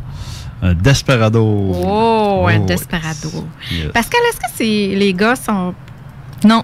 Je sais où tu t'en vas avec ton bicycle. Moi aussi, je sais où tu t'en vas. Est-ce que les gars sont plus dépendants ou est-ce que est-ce qu'on remarque quelque chose du genre? C'est sans condition de sexe, de couleur de peau, de religion. C'est relié à la carence affective. C'est vrai qu'on accuse les hommes d'être plus dépendants parce que soi-disant qu'ils savent pas cuisiner et puis tenir une maison et tout ça. Ou ils vont rompre avec une fille puis ils en ont tout de suite une autre. En tout cas, bref. Mais justement, c'est de la dépendance et il y a des femmes qui font ça aussi. Et puis, non. Alors, cher Brian Desperado ou ex-Desperado, si tu nous racontes ça. OK, il faut mettre en... Je connais Pascal avant que ça l'arrive, 2 ans avant, par des communications XY, et je me rapproche d'elle d'un coaching. En fait, je fréquente une femme, ça fait environ entre 8 mois et 1 an. Ça a été vraiment difficile. Okay, je suis vraiment au niveau émotionnel. Je suis tout le temps dans je donne. Mais qu'est-ce qui est difficile? Elle, c'est un grand trou noir. Là. Ouais, c'est que moi, je donne. Juste pour vous dire, à peu près au niveau... Moi, je suis toujours dans mes émotions. Et c'est impossible de voir la couleur d'une émotion en dedans d'elle. C'est impossible. J'en ai vu mais toi, c'est quoi tes émotions? T'as peur? Tu sais, si on veut comprendre un peu le desperado, t'as peur, t'es jaloux, qu'est-ce qui se passe? OK. Je vais te raconter une histoire. Disons, elle me dit... raconte-moi telle histoire sur ton passé. Pour ceux qui savent que j'ai un passé flamboyant un petit peu. Et elle va prendre une histoire qui ressemble et elle va dire « J'ai couché avec » ou il est tombé en amour avec moi. Ah, OK. Et moi, à tous les fois, c'est le coup de couteau. Et c'est... Elle n'a même pas l'air de savoir ce qu'elle est en train de faire. Et à tous les fois, c'est une grosse trahison que je vis à ce moment-là. Time out, Pascal. Ils font ça, les trous noirs. Ils blessent. C'est sûr, c'est inconscient, mais... Leur objectif est de dominer. Donc, à partir de là, tous les moyens sont bons. Et ils dominent pourquoi? Parce qu'ils ont peur que l'autre s'en aille aussi. Donc, il faut que ça reste leur bouteille d'oxygène exclusive. Ils vont d'ailleurs séparer la personne de son environnement et de son entourage. Le trou noir va séparer l'autre de sa famille, de ses amis, pour le garder à lui tout seul ou à elle toute seule. OK. Alors, toi, tu reçois comme des coups de poignard face à ce qu'elle te raconte. Oui, fait qu'à un moment donné, je réussis à mettre fin à la relation, puis elle revient par l'extérieur 1 mois plus tard, et ça, c'est... Elle a changé. Ouais. 1 mois plus tard, elle a sûrement changé. Et... C'est une nouvelle femme, elle est gentille et tout ça. Et tu sais, je me fais prendre par mon point faible, par un point faible des hommes cette journée-là. Lequel? La sexualité. Et ça va continuer équilibré pour 1 semaine à peu près. Et on va continuer jusqu'à temps que la journée où elle est revenue, on s'est booké 2 voyages. Mais dans la semaine où elle revient, là, puis tu dis c'est équilibré, là, ça veut dire que là, tes émotions, c'est correct, t'es bien, t'as l'impression d'être équilibré. Là. Exactement. Okay. Exactement. C'est égal. Je vois que je donne, je reçois, et ça ne durera pas. J'entends la minuterie, moi. Là, time out. C'est stratégie, ça? D'être bien 1 semaine, d'amadouer l'autre. En fait, ce qu'il faut comprendre, c'est que l'autre est un cachet d'aspirine ou du Tylenol sur un mal de dents. C'est-à-dire que la peur de la solitude étant le mal de dents, l'autre devient un cachet d'aspirine. Ce qui fait que c'est l'euphorie. Quand, au début d'une relation où il y a rupture et on recommence, c'est l'euphorie. Le Tylenol fait effet, mais on s'entend que c'est que du Tylenol et que l'infection est toujours là, puis qu'elle va remonter. Okay. Donc, c'est cette phase euphorique dans un début de relation ou quand on se remet ensemble après une rupture, c'est cette période euphorique. Mais ça ne dure pas. OK. Fait que donc, là, Brian, vous organisez des voyages. Ça va tellement bien qu'on organise des voyages. Yes. Ben dans cette période euphorique-là, on va booker 2 voyages, dont un dans l'Ouest canadien, chez ma soeur. Et quand on va arriver dans l'Ouest canadien, j'ai plus d'espace pour m'en aller, ou pour aller respirer. Mais là, si je comprends, vous l'avez fait, là, le voyage. Oui, il est fait. On est là-bas. Là. Okay. On est là-bas et sais, ma bouteille d'oxygène, il n'y a plus d'oxygène pour moi, je l'ai toute donnée. Attends un peu. Là, c'est ton trou noir qui est allé avec toi. Ouais. Tu es encore desperado. Ouais. Et puis là, pourquoi tu dis que tu as tout donné? Tu deviens épuisé? Je suis plus capable. Vidé, c'est le cas de le dire. Vidé, mort, il me reste de l'énergie. Mais tu l'aimes, là? Ben non, je l'aime pas. Ah, mais tu penses l'aimer, là? Non? Non. Ben, j'étais quand même conscient à ce moment-là. OK, je sais que je suis dans quelque chose et je suis pas capable d'en sortir. OK. Je suis pas capable d'en sortir. Et je vais écrire un message, Pascal. On s'est parlé ce jour-là. J'étais dans l'Ouest canadien. Et du moment que je lui ai parlé, là, moi, je suis tout en train d'analyser. J'ai lu son livre, puis tout. Est-ce que tu vois là, que tu es un desperado puis qu'elle, c'est le trou noir? T'as réussi à voir ça? Oui, là, j'ai besoin. Je sais pas comment me sortir de là. Donc, j'arrive, je suis là, j'écris un message à Pascal et j'y parle au téléphone. Puis là, tu vois, quand tu parles à quelqu'un d'équilibré, ça me donne comme un... Oh, que là, je me revois! Et que je me revois! C'est que quand on parle à quelqu'un que son bonheur n'est pas négociable, ben tu deviens cette personne-là pour l'espace d'un nombre de temps que tu la côtoies. Donc, je pars avec Pascal, puis je dis là, en revenant, ça va me prendre un coaching, puis je sais pas trop, je suis où, puis elle dit genre... C'est comme tu passes chez le garagiste, tu fais ton changement d'huile, le changement d'huile est fait. Et mon voyage continue, là. Et dans le voyage, à un moment donné, il arrive ce que je vous ai dit tantôt par rapport à je raconte une histoire. Et pour la première fois, je vais dire je mérite pas ce que tu es en train de me dire. Wow. Je vais dire ça. Oh. Et j'ai vu la face complètement changer. Ah, c'est moins drôle, là. Hein? Ouais. Ben oui, tu as fait front. Tu as fait front. Ouais. Tu n'étais plus soumis esclave, tu as fait front. Qu'est-ce qu'elle a fait? Ben, j'ai vu que ça a fait bang. Fait que là, quand je suis devenu non négociable, là, c'est moi qui s'est mis à prendre la force. Oui, le dessus. T'es noirci, là? Je me suis noirci. Je me suis noirci. C'est ça. T'es devenu le trou noir, puis elle, le desperado. Ouais. Ben, plus tard, il va y avoir une évolution là-dedans. Okay. Fait qu'en revenant, tu sais, là, je suis non négociable. Il n'y a plus d'espace, c'est fini. Comme il dit, quand t'es castré, t'es castré. J'ai dit, c'est terminé. Et elle est venue jusqu'à venir en voyage. Tu sais, elle avait acheté son billet pour l'autre voyage et est venue en voyage quand même avec moi. Je voulais pas refuser qu'elle soit là, mais la distance a été créée en partant. Mais là, elle était prête à se sacrifier au complet. Fait que là, elle devenait un desperado. Ouais. Qu'est-ce qui s'est passé? Tu as eu une prise de conscience? Pourquoi que ça a basculé comme ça? Ben, en fait, c'est que c'était de la prostitution. J'étais en train de me prostituer. C'est ça. Puis j'ai pris conscience de dire... Puis tu sais, la carence est tellement forte. Puis je suis tellement fatigué que là, tu peux faire n'importe quoi avec moi. Oui, mais ta carence est encore là. Tu n'avais pas plus d'affection quand tu as dit « ça suffit, là, je mérite pas ça ». C'est que là, c'est toi qui t'es donné une injection d'amour. Oui, en fait, ça, peut-être que Pascal peut vous expliquer qu'est-ce qui se passe dans ce temps-là. Une prise de conscience. Ouais. C'est non négociable. Mais c'est parce qu'on ne se rend pas compte qu'on devient l'esclave de l'autre. On a l'impression qu'on lui fait plaisir, on est gentil et toutes sortes de choses, mais on ne se rend pas compte qu'on devient esclave à un point tel qu'on n'a plus de dignité. Et j'aime le mot prostitution parce que c'est vrai que je le dis haut et fort, j'ai tout prostitué quand j'étais en dépendance affective. J'ai prostitué mon corps, parce qu'il faut savoir, j'ai eu une période cougar en plus. Hein. Ça aussi, ça a été une compulsion pour remplir le vide. Ah ben, j'en suis pas fière de tout ça. Il fut un temps, il fallait courir vite. si vous étiez beau et névrosé et jeune, hein, donc j'ai eu cette période cougar. Donc j'ai prostitué mon corps, j'ai prostitué mes valeurs, j'ai prostitué mon argent, tout ça dans le but précis d'obtenir quelque chose que je n'ai jamais obtenu. C'est ça qui est fou, c'est qu'en dépendance affective et émotive, on court après une chose qu'on n'aura jamais. Et on devient dépendant d'une chose qu'on n'aura jamais. Ou si peu, c'est ce que je dis, le trou noir affectif va proposer une bande-annonce au desperado, donc c'est la bande-annonce, mais il ne verra jamais le grand film, alors que le desperado, il vous propose le grand film, les pop-corn, les crèmes glacées, le hot-dog, vous avez le service complet, c'est ça, complet. Donc, mais le trou noir, dès que vous en avez assez, que le film ne se déroule pas, vous vous levez du siège, hop, il vous redonne un petit morceau de un petit morceau de film, là, puis hop, bah, là, vous rasseyez en disant, bon, bah, le film va commencer, jamais, il commencera jamais. Brian, est-ce que tu es guéri?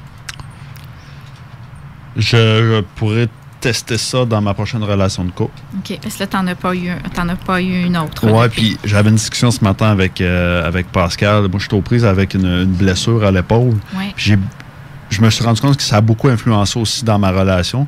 Je pense que c'est interrelié, mais à quel point, je le sais pas. Fait que comme François disait tantôt, tu sais, quand je priorisais pas ça, ce malaise-là dans ma vie. Tu l'écoutais pas? Je l'écoutais, mais tranquille. Il était genre en 7e position. Ton mal d'épaule? Ouais. Puis là, j'ai vraiment dit, puis j'en parlais avec Pascal, je peux pas aller dans l'intimité, je me sens pas confortable d'aller dans l'intimité avec quelqu'un quand je souffre de même. Ça sera pas le fun pour l'autre. Fait que là, je suis vraiment en train de focusser vraiment là-dessus pour guérir et prendre soin de ça. C'est la priorité dans ma vie. Vas-tu faire 11 ans, toi aussi? Non. Comme Pascal. Écoutez, non, mais il n'y a pas de raison. Moi, là, c'est parce que j'avais pas le choix. Il fallait que je comprenne toute seule. Personne ne m'a rien expliqué. Est-ce qu'on demeure fragile à ça? Non. En fait, comme Brian, là, quand il va... Parce que ce que Brian ne dit pas, est-ce qu'il y a des flashs là, de faire attention. Ce que Brian ne dit pas, puis je pense qu'il sera à l'aise que je le dise, c'est qu'il a refusé des candidatures. Ouais. Ah oui. Donc son détecteur de névrosé fonctionne, parce que c'est ce que j'encourage à construire, un détecteur de névrosé. Donc son détecteur de névrosé fonctionne, parce que Brian est un bel homme, c'est pas les femmes qui manqueraient. Mais non, il fait la sélection. Parce que ça, c'est ça, on a un détecteur, c'est inconscient, mais on peut les repérer, puis on peut même les attirer là. Inconsciemment, tu t'acoquines à quelqu'un qui est au même niveau de névrose que toi, ça c'est sûr, ça c'est inconscient, mais quand tu deviens conscient, tu sais les repérer. Ouais. Et il y a des stratégies très simples. Il y a 5 questions à poser à une personne et qu'on peut se poser aussi pour savoir. Prend des notes, messieurs, dames. Pour savoir où on en est. Effectivement, elles sont sur mon site internet et dans mes livres. La première question quand on rencontre quelqu'un, c'est de savoir comment ça s'est passé avec les parents.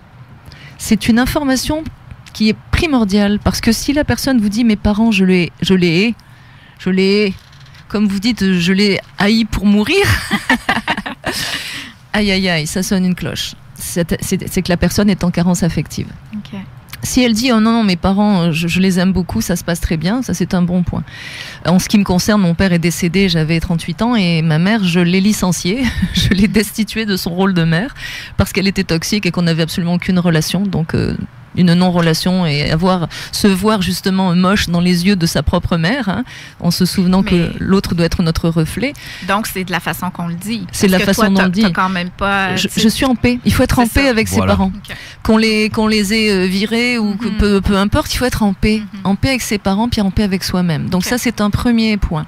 Le deuxième point, c'est les relations avec les ex. Parce que si vous tombez sur une personne qui vous dit mes ex toutes des hystériques ou mes ex tous des alcoolos ou je sais pas quoi, là, en fait, les autres portent la responsabilité de l'échec. Or, c'est 50-50 dans un couple pour le faire échouer ou pour le réussir. Hein. Donc, la personne se positionne en victime. Oups. Et puis alors, si vous entendez j'ai attiré que des alcooliques ou que des hystériques ou que des dépressifs ou Dieu sait quoi, il y a un abonnement là.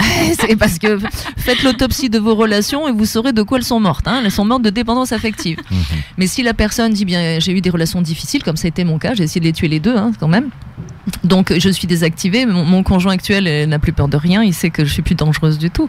Mais c'est de dire bien, j'ai effectivement eu des relations souffrantes et j'ai compris, j'ai fait une démarche, un coaching, j'ai lu des livres, enfin en tout cas j'ai développé ma confiance et mon estime entre temps et aujourd'hui je me respecte. Puis tu dis dans ton livre que quand on peut en rire, c'est qu'on est guéri. Ah, complètement. Donc, si la personne te parle de son passé, de ses ex, puis qu'il y a une légèreté avec un sourire et tout ça, c'est un autre signe que c'est guéri. Là. C'est un symptôme, parce que quand quelque chose n'est pas guéri, on a des émotions qui remontent. Ouais, c'est ça. On a les larmes aux yeux, tout de suite. Et ça, là, c'est un symptôme qui est magistral. Oui, absolument. Okay. Moi, je souris quand quelqu'un est en couple avec un homme ou une femme qui voue une haine effroyable à son ex. Ouais. Et on est 3 dans le couple, on n'est pas 2, on est 3. Et le pire, c'est que cette personne-là va attiser la haine envers l'autre, donc elle continue à nourrir le lien que la personne entretient avec son ex. Mais c'est affreux, ça veut dire que... Mais alors là, il y a un point que je veux soulever aussi, c'est pas vrai que l'amour est proche de la haine. Ça, alors faut arrêter de croire cette grosse bêtise. Comment est-ce que l'amour pourrait avoir une accointance quelconque avec la haine? Ce sont des opposés. La dynamique qui se produit, c'est la névrose. C'est parce que mon dealer d'affection est là, je l'aime, il s'en va, je le hais, il est parti avec une autre et je le hais, il revient, je l'aime, il repart, je le hais. Est-ce que c'est de l'amour, ça? C'est de l'attachement. C'est de la drogue. tout simplement. Et la personne qui dit je m'entends bien avec mes ex, on s'entend bien pour les enfants, enfin, et quand vous voyez que dans le regard des ex il n'y a plus aucune concupiscence, je dirais, la personne ne regarde pas votre nouvelle compagne ou compagnon avec de la bave dans les yeux puis des couteaux quand on vous regarde ou de la bave à la bouche, quoi. C'est un bon symptôme. Mais il y a aussi celui qui dit mes ex, je les ai tous sur Facebook, on communique ensemble, on va prendre des verres ensemble. Attention. Attention, il y a peut-être une petite cour qui a été installée, puis il va falloir faire face à cette cour-là. Parce qu'une personne équilibrée, c'est parfaitement faire la circulation entre sa nouvelle compagne ou son nouveau compagnon et puis les ex. Donc voilà, pour les ex, les parents, les ex. Ensuite, la conception du couple, c'est très important. Parce que quelqu'un qui va vous dire, moi là c'est fini, je ne veux plus jamais vivre sous le même toit que quelqu'un. Moi là c'est fini. Ça là, c'est un indépendant affectif ou une indépendante affective qui ne veut plus entrer en relation, qui veut juste du sexe ou quelques bricoles, mais qui ne veut absolument pas être sous le même toit. Mais c'est comme un trou noir déguisé. Mais j'entends bien quand on dit c'est fini, sur un ton agressif. Parce qu'il y a des gens qui veulent vivre chacun sous leur toit, puis ils peuvent être parfaitement équilibrés, c'est un choix de vie. Si leur vision du couple aux deux est de vivre chacun chez soi, et qu'il n'y a aucune haine vis-à-vis du sexe opposé là-dedans, parfait. C'est un choix de vie, mais il faut avoir le même. Parce qu'une personne équilibrée qui veut vivre sous le même toit avec une personne équilibrée qui ne veut pas vivre sous le même toit, ça ne collera pas comme couple. Ensuite, il y a où la personne se voit dans 5 ans. Si la personne vous dit bien je me vois en couple et brosse un tableau d'un avenir qui peut être commun, c'est chouette. Mais si la personne vous dit je me vois dans un grand voilier blanc dans les mers du Sud parce que moi là, dès que j'aurai touché un certain montant d'argent ou je serai à la retraite, je pars sur un bateau et que vous n'avez pas le pied marin, oubliez ça. Ou tout simplement la personne vous dit j'ai un visa de 2 ans pour être au Canada, puis dans 2 ans je retourne chez moi. Oups. Il va falloir faire face à cette réalité où la personne vous dit je ne veux pas d'enfant. Combien il y a de femmes qui se mettent en tête d'en faire un quand même. Oui, je vais le convaincre. Puis elle se retrouve le bec dans l'eau. Et puis après, il y a les regrets. Très important, les regrets. Quels sont tes regrets? Et si la personne vous dit je regrette d'avoir trompé ma femme parce que sinon je serais encore avec, ou je regrette de ne pas avoir fait d'études, il y a une frustration. Évidemment, si vous avez tué quelqu'un, c'est normal de le regretter. Ça, on s'entend que ça va être acceptable. Mais sinon, un regret, c'est que la personne vit dans le passé. Mais au-delà de tout, il y a une première question à poser, qui est la question avant la première question, c'est « Es-tu célibataire ?» Es-tu célibataire? Et depuis combien de temps? Il faut que ce soit 6 mois minimum. Parce que la personne qui vous dit « Oh je l'ai quitté il y a 2 mois ou il y a 2 semaines, mais ça faisait 2 ans qu'on n'avait plus de relations sexuelles ou ça faisait 5 ans qu'on n'avait plus de relations sexuelles », c'est pas pour ça qu'il n'y avait plus d'habitude. Et l'on se fait piéger. Non, mais elle m'a dit que ça faisait 5 ans qu'ils avaient plus de relations sexuelles, ça fait 2 semaines qu'elle a quitté, qu'elle est sortie de la maison, ou 2 mois, ça va pas marcher. Ça va être une catastrophe. Vous allez servir de rebound, comme on dit en bon français. Souvent ici, on va dire une béquille aussi. Là. D'une liane à l'autre, on va servir de trampoline pour sortir de la relation, mais avec le trampoline, on se retrouve ailleurs. Il y a des Tarzans qui sont plus athlétiques que d'autres. Oui. Certains ils se promènent de liane en liane et accrochent l'autre tout de suite après. Il y en a d'autres qui sont capables de faire un grand bond. Jusqu'à la prochaine liane. C'est clair, ça c'est clair. Oui, ça motive la peur de la solitude. On s'entend qu'on ne meurt pas de solitude, on meurt de la peur de la solitude. C'est-à-dire qu'on va se suicider parce qu'on a peur de la solitude, parce qu'on retombe dans ses chaussures d'enfant, dans ce vide où il fera froid tout le temps, où on a été rejeté et trahi, et on a l'impression qu'on n'en sortira jamais. Et le problème de la dépendance affective, c'est que quand on est en mauvais couple, on a l'impression qu'on est prisonnier et qu'on ne peut pas s'en sortir. Et on n'y arrive pas, et c'est vrai qu'on ne peut pas. Tant qu'on n'a pas développé la confiance et l'estime, on ne peut pas. Donc j'en ai assez d'entendre des gens se moquer de ceux qui sont dans des relations épouvantables et dire elle reste dans cette relation où son conjoint la frappe, elle doit aimer les coups. Ou dire il est cocu, il doit aimer ça être cocu. Mais ces gens-là, je les regarde droit dans les yeux puis je leur dis ok, toi et moi, on va en haut du Grand Canyon. Et je te mets sur le bord du précipice et je te dis, tu as le choix. Soit tu sautes dans le vide, soit je te frappe. Qu'est-ce que tu fais? Et la personne misérablement va répondre, je vais endurer les coups. Eh bien, c'est ça. Pour la personne qui est en dépendance affective, qui a ce grand vide à l'intérieur, quitter l'autre, même s'il est humiliant, même s'il est violent, même s'il est la pire personne de la planète, mais pour quitter cette personne, c'est sauter dans le vide. Et c'est crever. Donc, il vaut mieux n'importe quoi que sauter dans le vide et crever. C'est une belle explication, j'aime ça. On a vu des femmes se prostituer pour des hommes. Pourquoi? Parce que c'est le premier homme qui leur a accordé de l'importance. Moi, je me souviens d'un extrait de film, et j'en parle dans mon livre, un extrait de film, je ne sais pas quelle série américaine c'était, mais 2 policiers encouragent une femme qui a le portrait, mais qui est défigurée, elle s'est fait démonter le portrait par son proxénète, et les 2 policiers outrés l'encouragent à porter plainte, et elle refuse. Elle refuse en disant, mais vous ne comprenez pas, c'est le seul homme qui m'aime. C'est le seul homme qui m'aime, et il a eu raison de me frapper, parce que je le méritais, et que quand j'aurai rassemblé assez d'argent, on va partir tous les 2 en voyage. On voit la détresse, on voit que ce vide, on est prêt à le combler par n'importe quoi et avec n'importe qui. Donc il y a des gens qui vont combler le vide avec des substances, et il y a des gens qui vont combler le vide avec des personnes, et pas uniquement un conjoint. Ça peut être aussi des parents, les enfants, les inconnus. On va combler le vide par toutes les personnes qu'on croise. Et il faut savoir que ce vide pousse non seulement dans des compulsions, mais ça va pousser aussi dans la dépression, dans le burn-out, dans les phobies, les tics obsessionnels compulsifs et le suicide. Oui. Ben là, il faut parler de solutions. Hein? Au retour, absolument, au retour de la pause, Pascal, on va aller là-dedans. Comment qu'on fait pour se sortir de ça? Qu'est-ce qu'on peut mettre en place? Comment on peut se faire aider? Et tout ça. Si vous avez des réactions, 88 903 5969, 88 903 5969, vous pouvez le faire également sur le Facebook Live, sur la page de Toi et nous. On est à l'émission Toi et nous en compagnie de Pascal Piquet. On parle de dépendance affective. Fait que si vous venez de vous joindre à nous, ben vous avez manqué des bons sujets. Je vous invite à réécouter le podcast qui va être disponible sur la page Facebook. Et Marilyn, si tu savais à quel point, là en ce moment, il y a des gens qui écoutent Pascal et qui sont sur leur chaise, mon Dieu! Et puis, je veux dire, on le sait que ça fait réagir beaucoup et ça peut être très, très, très intimidant. D'appeler ou de parler. Ah oui, ben oui, c'est sûr. C'est vrai, d'autant plus que les personnes qui nous écoutent sont en train de réfléchir, en train de faire un bilan. Oui.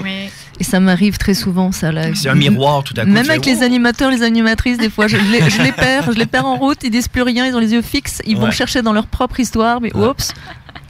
Mais on va avoir la chance de te reparler. Les auditeurs peuvent prendre ça en note. Tu reviens lundi, le 17 septembre. Oui.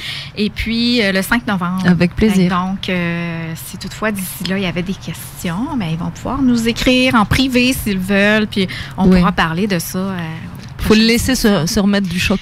Oui, c'est ça. Puis il y a toujours ton livre. Oui, on le syndrome de Tarzan. À travers le livre aussi. Là, c'est comme une thérapie en soi. Puis tantôt, on va dire où est-ce qu'on peut te rejoindre si on veut du coaching et tout ça. Mais là, avant d'aller à la pause, on disait qu'on allait parler d'outils. Parce que là, c'est beau, on a parlé du trou noir, d'Esperado, des névrosés, tout ça. Comment qu'on fait pour se sortir de ça? C'est vrai que la dépendance affective, c'est un cancer qui ronge le cœur et l'âme et qui va jusqu'à tuer. Parce qu'on va tuer l'autre. Moi, là, j'étais plutôt du style à tuer mes conjoints. Et pas parce qu'ils ne voulaient pas partir, c'est parce que j'arrivais pas à m'en débarrasser. Donc, ou on va tuer l'autre, ou on va tuer l'amant ou la maîtresse, ou on va se tuer soi. Donc c'est vrai qu'il faut réagir le plus vite possible, mesdames et messieurs. Si vous sentez que vous avez un manque de confiance et d'estime, je ne dis pas que vous allez vous rendre jusque-là. J'étais quand même extrême dans mon histoire que je raconte dans le syndrome de Tarzan avec beaucoup d'humour. Mais dès que vous sentez qu'il y a un manque de quelque chose, que vous tournez en rond, comme disait Einstein, la vraie folie, c'est de faire toujours la même chose qui ne produit rien et d'en attendre un résultat différent. La souffrance est un symptôme. Commencez à vous poser des questions. Où en est votre confiance en vous ? Sur le plan professionnel, par exemple, sur une échelle de 1 à 10, où est-ce que vous vous situez? Où en est votre confiance en vous sur le plan vie privée et sociale, sur une échelle de 1 à 10? Et si à un moment donné, il manque quelque chose, posez-vous des questions. C'est toujours une question de confiance et d'estime. Toujours. On peut prendre tous les maux des êtres humains, tous, MEUX, on retombe toujours sur un manque de confiance et d'estime. À l'inverse, c'est l'effet domino. À l'inverse, développez votre confiance et votre estime et vous avez une vie extraordinaire. Et ça se muscle comme un muscle. C'est comme la conduite. Au début, on est dévasté. Il y a des pédales, il y a des rétroviseurs, il y a un volant. Encore vous êtes en automatique. Nous, en France, on est en manuel, imaginez. Et en plus, il faut passer plusieurs vitesses. Donc, c'est pareil. Au début, on prend conscience du problème. Ensuite, on va vers quelqu'un qui va nous guider pour déprogrammer. Parce qu'il y a aussi le passé. Il y a toutes ces croyances limitantes qu'on a gobées. Aimer, c'est souffrir. Il y en a toujours un qui domine. Les sacrifices, concessions et compromis. Les extrêmes s'attirent. il n'y en aura pas de facile, comme on dit. Il y en a toujours un qui est plus que l'autre, il n'y en aura pas de facile. Ce sont des fausses croyances, parce que j'ai tout, et je ne suis pas une extraterrestre. Comme je le dis, je suis une terrestre extra, mais je ne descends pas de la planète Krypton. Tous mes clients peuvent être comme moi, je veux dire, je ne suis pas Gandhi, je ne suis pas Mandela ou le Dalai Lama ou un moine bouddhiste, rien de tout ça. Je suis une épicurienne, j'ai une belle vie, j'aime tout ce que je fais, et être Pascal Piquet, c'est facile, à partir du moment où on est guidé et qu'on est déterminé. C'est un élément vraiment important, la détermination. Dans la page, à la page, page 184 de ton livre, tu dis aimez-vous avant que quelqu'un d'autre le fasse à votre place. Bien sûr, parce que personne ne le fera. C'est comme vendre un produit que vous n'aimez pas, en lequel vous ne croyez pas. Tu sais, moi je suis en relation depuis 4 ans, et en fait, on est 2 à m'aimer, lui et moi. Et lui, on est 2 à l'aimer.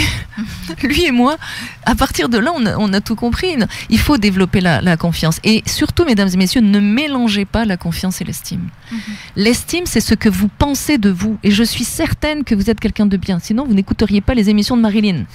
Et je ne plaisante pas. Vous êtes porté sur la croissance personnelle, c'est que vous savez qu'il y a quelque chose à développer. Il y a de l'humain chez vous. Donc, vous êtes quelqu'un de bien. Quelqu'un de bien, c'est quelqu'un qui respecte des valeurs. Même si on les piétine. Moi, c'était pas dans mes valeurs d'essayer d'en tuer 2, mais j'étais au bout du rouleau. Donc, j'en suis pas fière, mais je me suis rendue là. Dieu merci, je les ai pas zigouillés, mais je me suis rendue jusque là. Néanmoins, j'ai des belles valeurs. Si on m'avait collé en prison, je suis quelqu'un de très discipliné. Alors, on m'aurait essayé de me relâcher pour bonne conduite. Je me serais agrippée au barreau en disant, me relâchez pas. Je ne sais même pas pourquoi j'ai tué celui-là. Je vais en tuer un autre. Je ne reliais pas ça à la dépendance affective. C'est ça le drame. Je croyais que je pouvais tuer n'importe qui. Le premier qui me contrarie, boum. Mais non. Donc, souvent, on souffre et on ne sait pas pourquoi. On se met dans toutes sortes de pièges, on ne sait pas pourquoi. C'est le manque de confiance et d'estime. Donc vous êtes quelqu'un de bien. Vous êtes quelqu'un de bien. Même si vous piétinez vos valeurs par dépendance, vous êtes quelqu'un de bien. Moi, ce qui me fascine, c'est de ne pas être capable de sortir de là. Après, c'est la confiance. Plus fort. Parce que, moi, j'ai été 17 ans, presque 18 avec le père de mes enfants. Je me suis séparée et ensuite, j'ai rencontré, 1 an après, un méchant trou noir. Oui. Méchant trou noir. On va de pire en pire. Plus ta confiance est hypothéquée, plus tu attires des grands prédateurs. Ah oui? Et oui. Je vais faire attention à ça. C'est ça. C'est mieux. Mais tout ça pour dire que...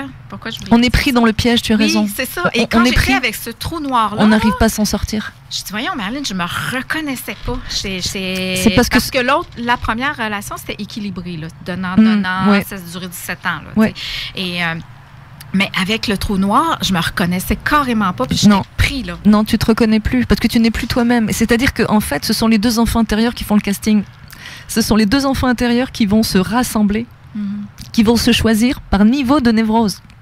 Donc peu importe tes goûts, peu importe, ça n'a plus aucune importance. C'est la névrose. Ceux que la névrose rassemble, l'équilibre les sépare en général.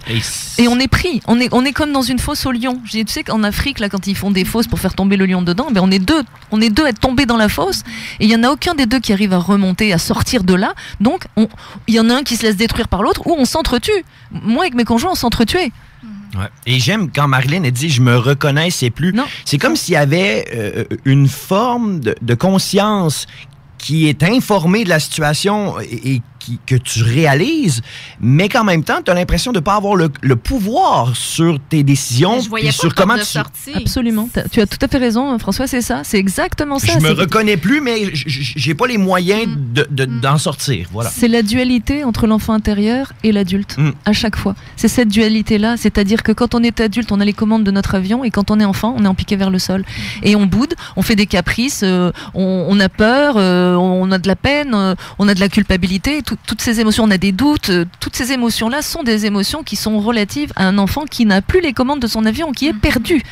Mais tu me connais, Marilyn, peut-être qu'il y a des auditeurs et des auditrices qui me connaissent visuellement, mais il n'y a pas plus relax que moi. On a du mal à imaginer, Brian, je ne sais pas ce que tu en penses, on a du mal à imaginer Pascal Piquet sauter à la gorge de 2 hommes, dont un 6 pieds 2 quand même, dans une rage folle avec la détermination de les tuer. Ouais. C'est un peu ça qui est désarmant. Puis je suis sûr et certain que Brian, tu as vécu un peu la même chose que moi, en ce sens où quand nous, on est pris dans la problématique relationnelle et qu'on rencontre Pascal et qu'on y voit en elle une ressource, puis là, on s'adresse à elle, mais on se rend compte que au niveau réaction, on est comment ça qu'elle est calme comme ça, elle? Comment ça qu'elle est posée comme ça, elle? Comment, tu sais, puis moi, je suis quelqu'un d'émotif, qui est énergique, qui bouge beaucoup et qui réagit beaucoup. Et je trouvais ça tellement désarmant. J'étais comme... pourquoi que ça a l'air si simple dans son esprit à elle et que pour moi, c'est encore un casse-tête incroyable, tu sais. Et toi, Frank, c'est par la radio ou par les conférences que tu avais ce contact-là avec Pascal? Ben, oui, la radio. Et au départ, c'était par intérêt personnel. Moi, la croissance personnelle, le travail sur soi, c'est quelque chose avec lequel je suis familier puis à laquelle je m'intéresse depuis que j'ai 23 ans. Je considère que j'étais programmé pour pas vivre bien plus vieux que 30, moi, au départ. Et j'ai eu la chance de rencontrer des gens qui m'ont aidé à grandir et je me suis acharné sur le problème sans arrêt parce que je considérais que j'avais beaucoup à changer. Et tu t'es aimé de plus en plus. Et de plus en plus. Et j'ai ouvert une boîte de Pandore. Et j'ai pas vu le fond encore de cette boîte de Pandore-là. Et c'est là que j'en reviens à ce que je disais en début d'émission.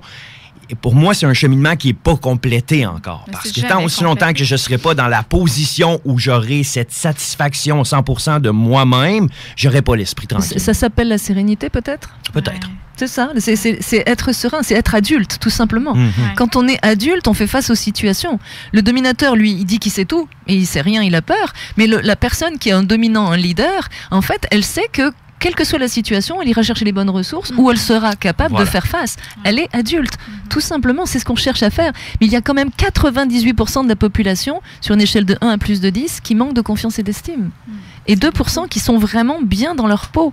Donc on vit dans une garderie géante, mesdames et messieurs. Oui, et la société en général favorise ce déséquilibre-là chez les gens parce qu'ils sont compulsifs, impulsifs, qui dépensent. Ce sont des consommateurs incroyables. En fait, on est, parce que je ne veux pas m'exclure de ça, on est des consommateurs un peu sujets à n'importe quoi quand on est dans cette position affective-là à l'intérieur de nous. Oui, puis avec, là, on pourrait faire une émission là-dessus, mais avec toutes les Tinder et compagnie et toutes les c'est addictif. Ça alimente ça, ben oui. On faudrait même en faire une émission là-dessus, ça serait cool. Bien sûr, tout à fait. Mais là, je me tourne vers Brian parce que Brian a fait un parcours avec toi, Pascal. Puis je suis curieuse de savoir qu'est-ce que le coaching, parce que c'est via des séances de coaching, c'est ça? Oui, c'est un programme intensif. C'est un programme sur 2 jours ou sur une semaine. La semaine s'adresse peut-être plus particulièrement aux gens d'Europe, mais c'est un programme sur 2 jours ou par Skype. Donc je suis accessible, quelle que soit la situation géographique. J'ai des coachings à Hong Kong, je m'amuse. Des fois, je suis à Hong Kong, Shanghai, en Australie, je suis partout. Dans une journée, vous pouvez pas savoir où je vais. C'est bon. Et comment ça t'a aidé, toi, Brian? Ben, en fait, la première, ça fait 2 ans, Pascal, 2 ans et demi. La première année a été, en fait, on vit une reprogrammation avec Pascal, puis j'étais vraiment dans le fond.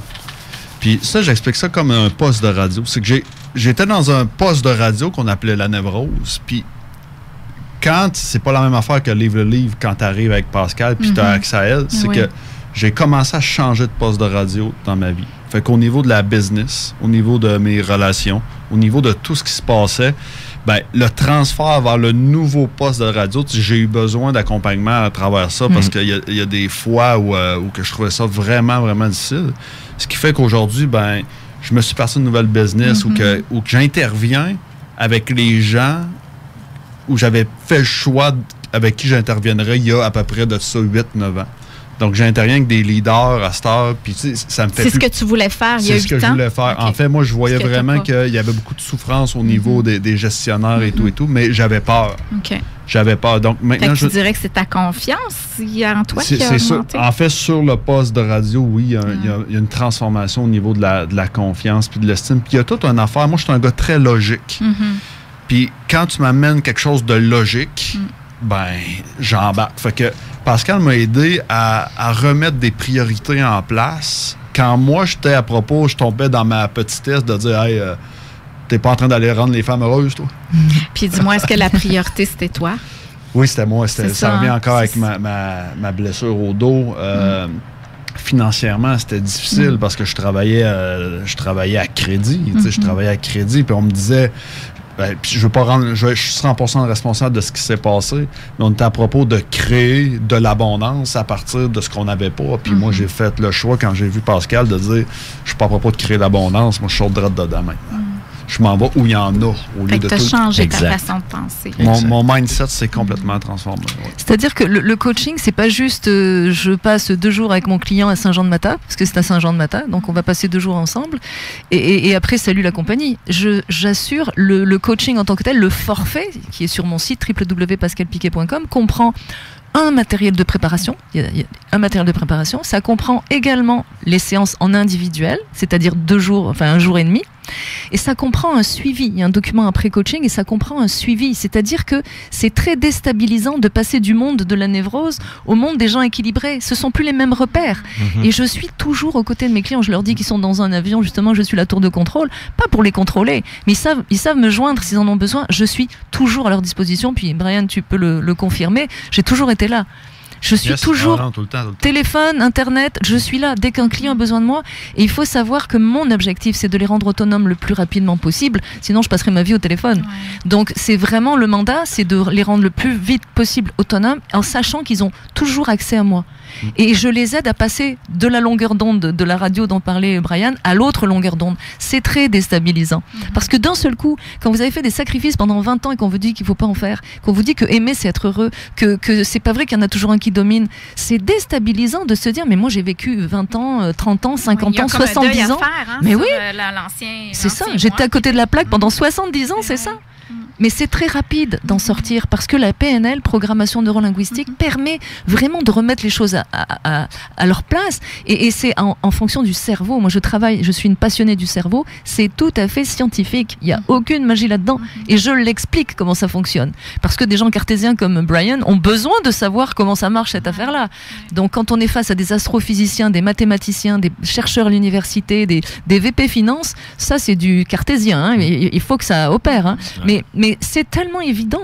C'est tellement évident qu'on est obligé d'embarquer. Et il n'y a rien d'ésotérique ou de je sais pas quoi. C'est du solide. Et puis j'appelle un chat. Et puis c'est du right to the point. C'est vraiment, on dit les vraies affaires, comme on dit en bon québécois. C'est ça. C'est ça qui est ça. Exactement. Et j'ajouterais, Marilyn, par expérience, une fois qu'on a commencé à regarder cette problématique-là chez nous et qu'on a commencé un travail avec Pascal, on allume sur certains points. Hein. Alors, quand on vit des situations par la suite, ça se pourrait que la bonne décision, la bonne réaction, puis notre bonne interprétation qui est positive et constructive pour nous, elle nous vienne, mais qu'on ait encore une réticence à agir dans cette voie-là. Et ça se pourrait qu'à ce moment-là, on ait envie de consulter Pascal et qu'on prenne le téléphone en suivi, qu'on l'appelle et que, malgré tout ce qu'elle nous dit, voilà, ta réflexion est bonne, t'as dressé un beau et un bon portrait réel de la situation, mais que notre ancienne programmation soit encore tellement forte qu'on va y aller quand même vérifier pour voir si d'un coup que ça... Et non, finalement, c'est pas différent. Et là, on rappelle Pascal, puis on dit, sais-tu quoi, Pascal, t'avais raison. Ben, c'est-à-dire que moi, je ne donne jamais de conseils. Je dis, si tu fais ça, ça va faire ça. Si tu fais ci, ça va faire ci. Mais il faut savoir une chose. C'est que chaque être humain, au moment où il pose un geste, quel que soit ce geste, il ne peut pas faire autrement. Donc la personne qui suicide ne veut pas mourir, elle veut arrêter de souffrir. Et même la personne qui pose un geste héroïque, quelqu'un qui sauve quelqu'un, si tu lui poses la question, or, si tu avais réfléchi avant de poser ce geste, l'aurais-tu fait? La personne dit non. Elle l'a fait par réflexe. Donc, chaque fois qu'un de mes clients retourne se faire écorcher par la personne d'en face, je l'accompagne, je suis bienveillante parce que je sais que de toute façon, il a besoin de passer par là. Et que c'est pas moi qui vais l'empêcher, je vais pas me coucher sous les roues de sa voiture, il va me rouler dessus. Donc je le sais qu'il a besoin de ça, parce que il a besoin d'aller valider, parce que c'est le tout à coup que l'autre changerait, c'est ce qu'a vécu Brian, tout à coup que l'autre changerait, tout à coup que... Mais c'était ça aussi ma dernière question, puis là, le temps file, il va falloir aller à la pause. Est-ce que ça se soigne? Supposons que tu as un C'est pas une maladie, c'est une mauvaise programmation. Est-ce que ça se déprogramme ou la seule solution, c'est de se flusher? Non. Qu'est-ce qui se déprogramme? Qu'est-ce qui se flush? Mettons que tu as un trou noir avec un J'ai des couples qui sont venus, il y a 2% de personnes qui vont rester ensemble et qui vont se remettre d'aplomb et 98% qui vont comprendre qu'ils ne sont pas les deux bons pilotes dans le même avion.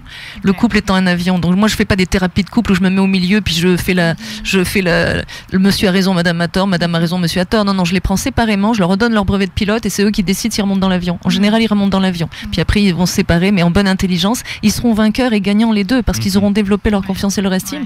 Ils seront aguerris pour choisir la personne suivante. Et devenir équilibré. Donc. Voilà, donc c'est pas une maladie, c'est une mauvaise programmation. C'est tellement intéressant, Pascal. Il va falloir faire une tombe 2 à cette émission-là. Il y a un séminaire, si vous voulez m'entendre pendant 2 jours consécutifs, 29 et 30 septembre, à Saint-Jean-de-Matha, à 2h30 d'ici, puis à 1h15 de Montréal. Il voit les informations sur ton site internet. www.pascalpiquet.com. On va y revenir de toute façon après la pause. Là, on va aller à la pause, puis au retour, on a Marie-Ève Lessine qui va nous parler, elle, pourquoi elle choisit la sérénité au lieu du bonheur. Absolument. Marie-Ève Lessine, c'est un plaisir de t'accueillir à toi et nous.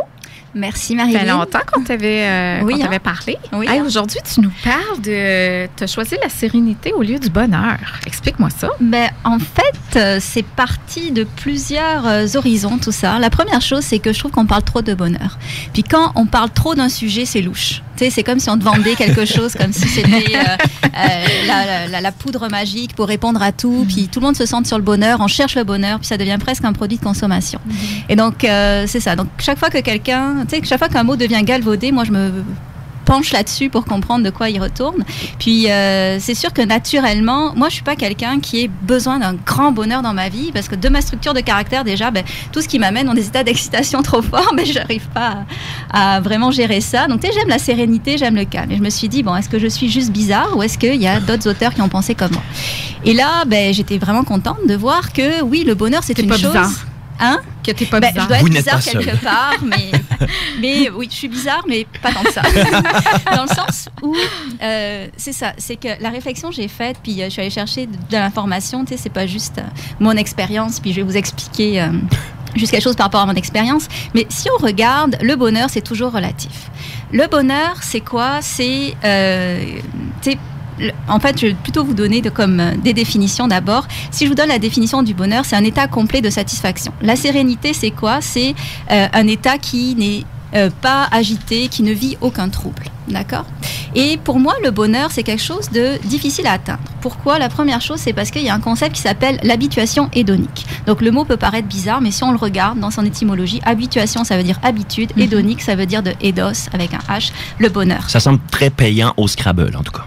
Ouais, avec plein de H. Il n'y a pas d'Y, par contre.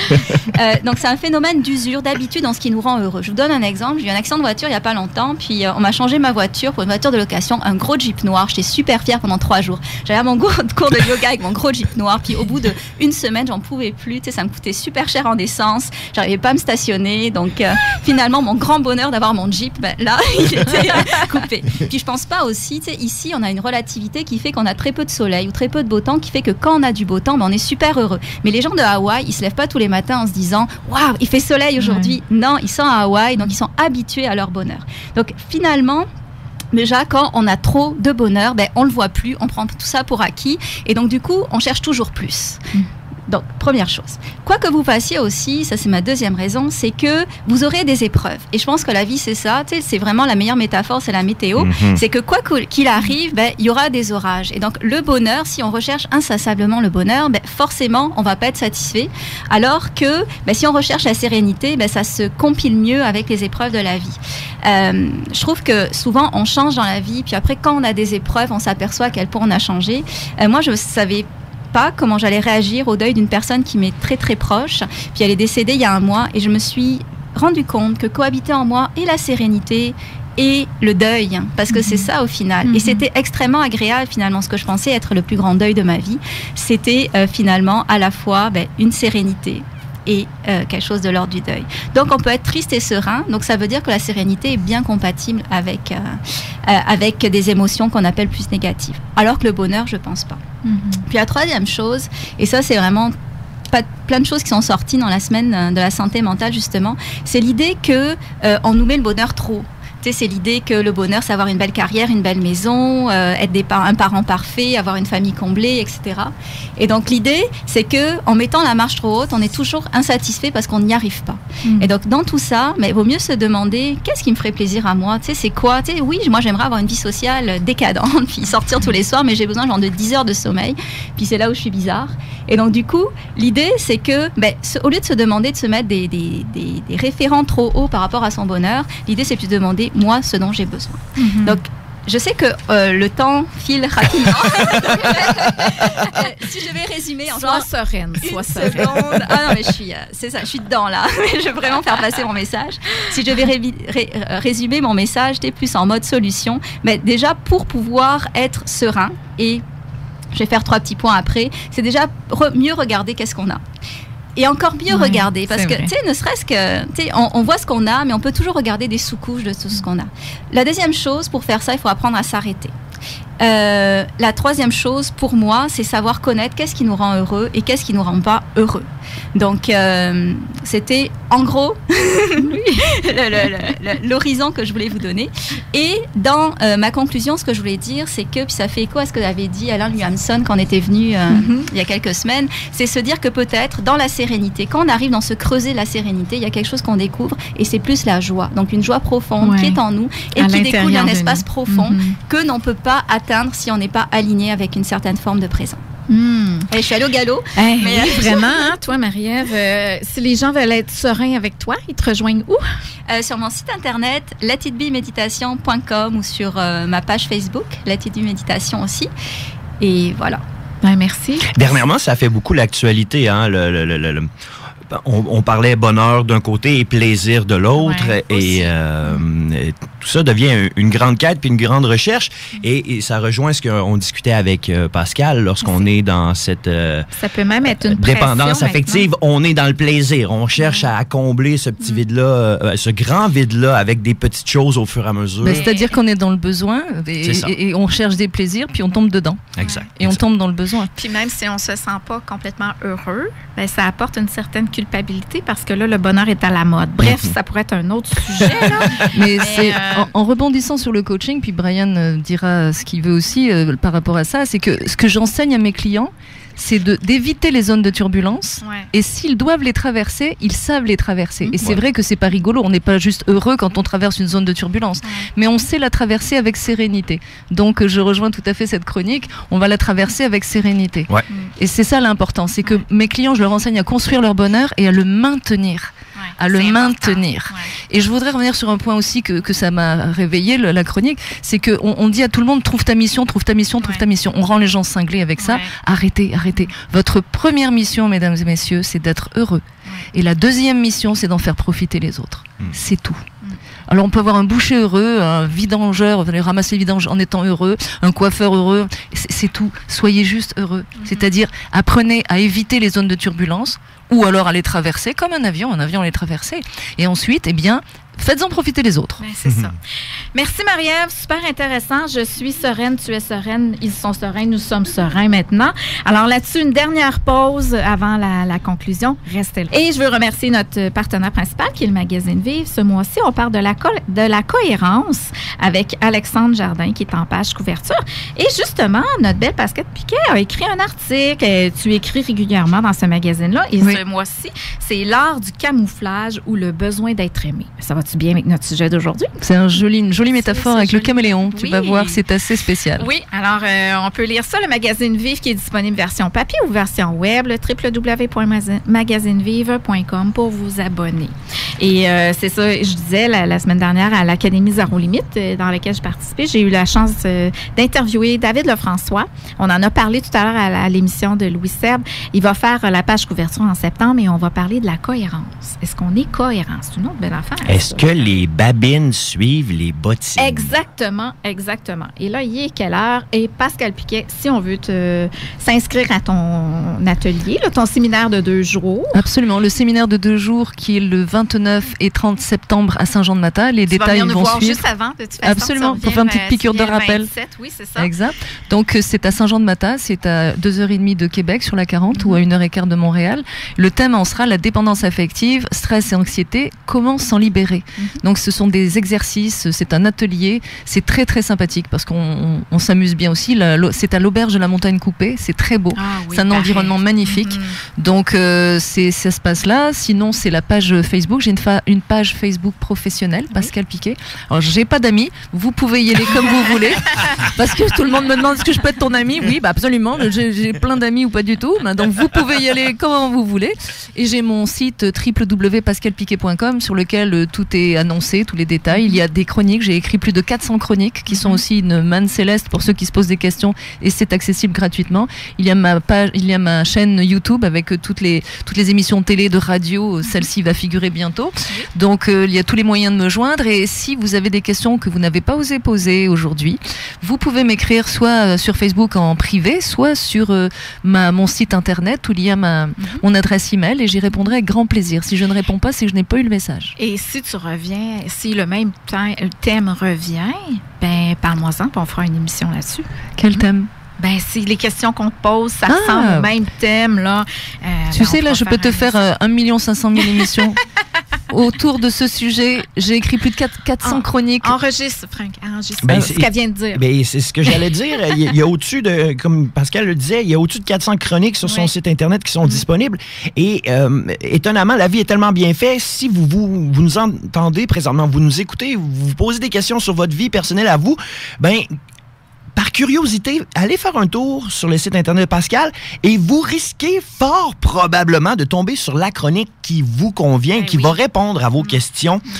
Ou alors les livres. Le syndrome de Tarzan, Gagner au jeu des échecs amoureux et Séduire pour une vie ou charmer pour la vie, qui seront les thèmes des prochaines émissions. Et tout ça aux éditions Béliveau. Il faut le souligner, c'est mon éditeur qui me soutient depuis 10 ans et qui a toujours cru en moi. On les retrouve dans toutes les librairies. Il faut les commander probablement parce que ce sont des livres de fond, mais on les trouve. Je sais qu'à Québec, les libraires ont l'habitude de les vendre. Ils les connaissent, ils ont l'habitude de les vendre. Donc ça aussi, ça fait faire un travail. Ces livres-là travaillent sur le subconscient et préparent le subconscient au changement. Oui, je confirme. J'ai passé le week-end à lire Pascal. On a invité les gens à téléphoner, là, mais c'est très, très, très intimidant de se lancer dans une converse comme ça avec des gens qu'on ne connaît pas sur un sujet qui nous est aussi propre. Et tu vois, on ferait plusieurs émissions comme ça avec Pascal et là, on aurait des réactions parce que là ça soulève les gens. Je veux saluer plutôt Madame Marie-Claude Germain qui nous a laissé un commentaire sur le Facebook Live de la page Toi et nous. Elle dit « Merci pour cette belle émission et merci Pascal, ça arrive bien dans ma vie. » Et c'est probablement le cas de plusieurs aujourd'hui. C'est un plaisir. De cette dame-là, je la remercie pour son commentaire. C'est toujours un plaisir. On s'amuse beaucoup à communiquer. Surtout à faire profiter les autres de notre sérénité, j'ose plus dire bonheur. Mais c'est ce que mes clients me demandent. Un bonheur serein. C'est ça, c'est toute l'énergie que j'ai, puis je sais plus quoi en faire, faut que je la distribue. Donc c'est vraiment ça. On est preneurs à toi et nous. C'est ça. Quand tu veux, t'as une carte voilà. chouchou. Parfait. Merci infiniment, Pascal. Ce fut un grand plaisir. Brian Dubar. Oui. Alors, toi aussi, là, coaching, leader, je suis un leader, puis je vais t'accompagner par ton entreprise, toi-même. Je vous contacte où? Pour l'instant, on travaille avec les leaders du domaine de la santé, en fait, les propriétaires du domaine de la santé. Vous pouvez nous rejoindre sur www.leadershipsanté.com et pour mon site internet, www.briandubar.com. Un nouveau site internet va être disponible à la fin juin avec des nouvelles, un livre qui va être publié en anglais. Wow. Donc, il marche depuis qu'il a confiance en lui, hein? Le bon On ne Brian. peut plus l'arrêter. On ne peut plus l'arrêter. Ça fait ça chacun de mes clients. Félicitations. Beaucoup de nouveaux stocks. Bravo. C'est beau de te voir ainsi. Merci. Toi aussi, tu reviens quand tu veux. Oui, merci. Je prépare ma saison, là, notre saison 2018-2019. C'est le temps, là. Il y a plein de places. Là. Vous avez des beaux sujets, vous avez quelque chose à dire, d'inspirant et aidant. On sera là. Vous êtes les bienvenus. Marie-Ève Lessine, merci beaucoup. Tu n'as plus de micro. Elle s'est retirée de la table. On va traduire. Elle dit merci beaucoup à tout le monde. Merci, on se revoit bientôt. Oui. Frank. Oui. Merci d'avoir été là encore aujourd'hui. Ben, bienvenue. Merci à toi, Marilyn. C'était le fun. Puis avant de te laisser avec probablement une petite toune de rap, j'ai une petite citation. Oui. Qui dit « Quand tu décides de t'aimer enfin, tu réalises que certaines personnes peuvent rester dans ton cœur, mais pas dans ta vie. » C'est vrai, Pascal Piquet? J'étais partie dans la sérénité. Ah bon? J'étais complètement partie. C'est vrai, je t'avais remercié. Je suis authentique et honnête, j'ai pas écouté du tout, j'étais partie. Ma citation dit, quand tu décides de t'aimer enfin, tu réalises que certaines personnes peuvent rester dans ton cœur, mais pas dans ta vie. Absolument. Alors, c'est ça. Ce serait de la gourmandise ou du masochisme. C'est ça. Alors, Frank, vas-y. Merci, cher auditeur, d'avoir été là. Et je vous souhaite une